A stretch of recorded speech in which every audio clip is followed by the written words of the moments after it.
ಗ್ರಂಥಾಲಯದಲ್ಲಿರುವ ಪುಸ್ತಕಗಳ ಸದುಪಯೋಗವಾಗಬೇಕು. ಮೊಬೈಲ್ ತೊರೆದು ಗ್ರಂಥಾಲಯಕ್ಕೆ ಬನ್ನಿ ಎಂದು ಚನ್ನರಾಯಪಟ್ಟಣ ಪುರಸಭೆ ಅಧ್ಯಕ್ಷೆ ಬನಶಂಕರಿ ರಘು ಕರೆ ನೀಡಿದರು.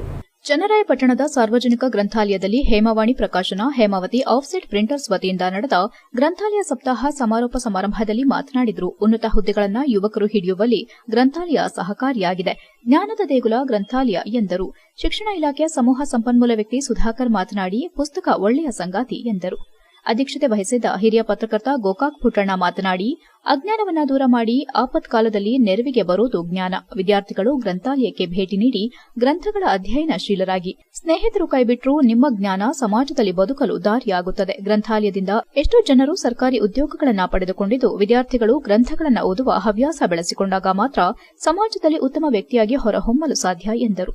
ಪ್ರಬಂಧ ಸ್ಪರ್ಧೆಯಲ್ಲಿ ವಿಜೇತರಾದವರಿಗೆ ಪುಸ್ತಕ ಬಹುಮಾನ ನೀಡಲಾಯಿತು.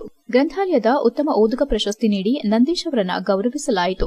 ಹಿರಿಯ ಪತ್ರಿಕಾ ವಿತರಕ ಸೈಕಲ್ ರಂಗನಾಥ್, ರಾಜ್ಕುಮಾರ್, ಅಭಿಮಾನಿ ಬಳಗದ ಸಂಘದ ರೇವಣ್ಣ, ರಾಮಚಂದ್ರು, ದಿನೇಶ್, ಮಹೇಶ್, ಆರೋಗ್ಯ ಇಲಾಖೆಯ ನಂದೀಶ್, ಗ್ರಂಥಪಾಲಕ ದೇವರಾಜ್, ತೇಜಸ್, ಜಯರಾಮ್ ಮುಂತಾದವರು ಹಾಜರಿದ್ದರು. HCN news, Channarayapatna.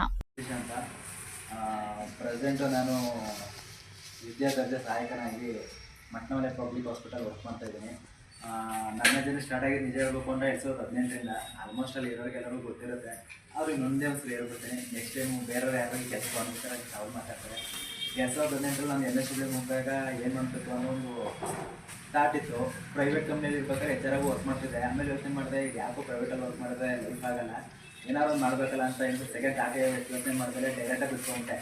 2019 ಸೆಪ್ಟೆಂಬರ್ ಟೈಮಲ್ಲಿ ನಾನು ಓದೋ ಸ್ಟಾರ್ಟ್ ಮಾಡಿದ್ದು. ಅದಾದಮೇಲೆ ಓದಿ ಒಂದು 3-4 ತಿಂಗಳು ಆಯಿತು ಅಷ್ಟೇ.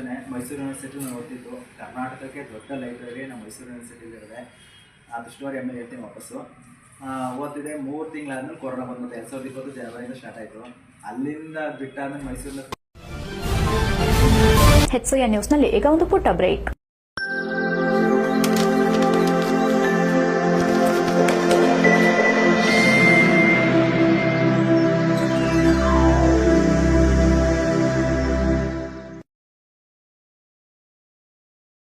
ಬ್ರೇಕ್ನ ನಂತರ HCN ನ್ಯೂಸ್ಗೆ ಸ್ವಾಗತ.